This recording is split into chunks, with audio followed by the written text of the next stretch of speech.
था रबड़ी उस्ताद खुदकुशी के इरादे से प्लेटफॉर्म की बेंच पर आके बैठ जाते हैं। शायर फरार रबड़ी उस्ताद को अपनी फराडिया बातों से बहुत मुतासिर करते हैं। इस पर रबड़ी उस्ताद सोचने पर मजबूर हो जाते हैं कि 5 लाख की रकम है तो बड़ी, लेकिन कुर्बानी इससे भी बड़ी जिंदगी बड़ी जोकर के साथ गुजारनी पड़ेगी।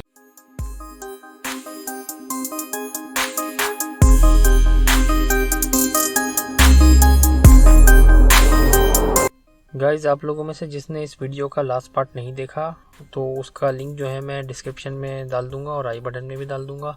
और जो लोग फेसबुक पे देख रहे हैं तो फेसबुक के फर्स्ट कमेंट में मैं इसका लिंक भी डाल दूंगा। गाइज, लास्ट पार्ट में हमने देखा था रबड़ी उस्ताद खुदकुशी के इरादे से प्लेटफॉर्म की बेंच पे आके बैठ जाते हैं और वो ये सोचते हैं कि जब तक ट्रेन नहीं आती तो एक कप चाय ही पी ली जाए। तो इतने में उनको जो है ना ट्रेन की आवाज़ आनी शुरू हो जाती है, तो वो पटरियों के सामने आके खड़े हो जाते हैं। फिर सामने से आती हुई ट्रेन रबड़ी उस्ताद को देख लेती है और ट्रेन ये सोचती है कि अगर हीरो मेरे नीचे आ गया तो इसको तो कुछ होगा नहीं बल्कि मेरा ही नुकसान हो जाएगा। तो ट्रेन रबड़ी उस्ताद के खौफ से अपना रास्ता बदल के दूसरे ट्रैक पे चली जाती है और रबड़ी उस्ताद को ट्रेन का ऐसा रवैया बिल्कुल पसंद नहीं आता और वो मरने का प्लान कैंसिल कर देते हैं। ट्रेन तो गुजर जाती है लेकिन रबड़ी उस्ताद की वहाँ मुलाकात होती है शायर फरार से। शायर फरार इनके कॉलेज में पिछले 4 साल से लास्ट सेमेस्टर में ही पढ़ रहे हैं।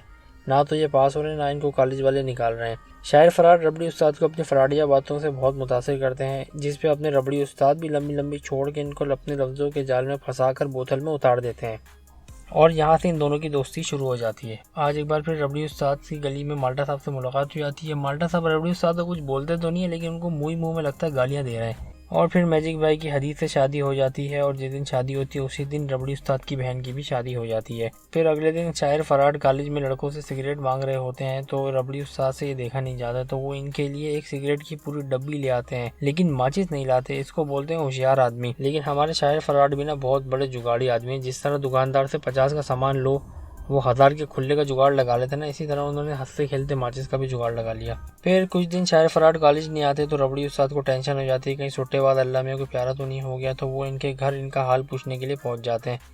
तो वहाँ उनकी मुलाकात होती है उनके मालिक मकान की बेटी बबल गम बदमाश से।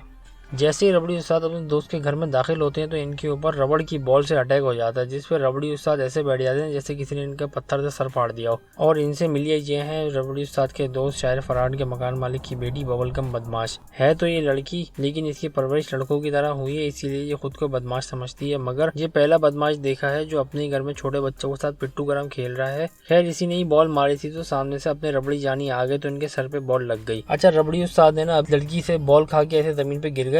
आगे से लड़की की माँ पूछती है बेटा तुम हो कौन, तो रबड़ी उस्ताद अपना नाम बताते हैं तो उसके ऊपर रबड़ी उस्ताद का और ज़्यादा मजाक बन जाता है। और फिर लड़की की माँ रबड़ी उस्ताद के ऊपर ऐसे लेके जाती है कि इसका जैसे कोई ऑपरेशन हुआ हो। अब रबड़ी उस्ताद अपने दोस्त से पूछते हैं अबे भाई तुम कॉलेज क्यों नहीं आ रहे, तो उसमें उनके दोस्त बोलते हैं अबे ऐसे भी फेल होना है, कॉलेज जाओ या नहीं आओ तो क्या फ़ायदा है। तो उस पर रबड़ी उस्ताद बोलते हैं अबे भाई अगर तूने फेल ही होना है तो तू कॉलेज ही छोड़ दे, तू बिला वजह अपना टाइम ज़ाया कर रहा है।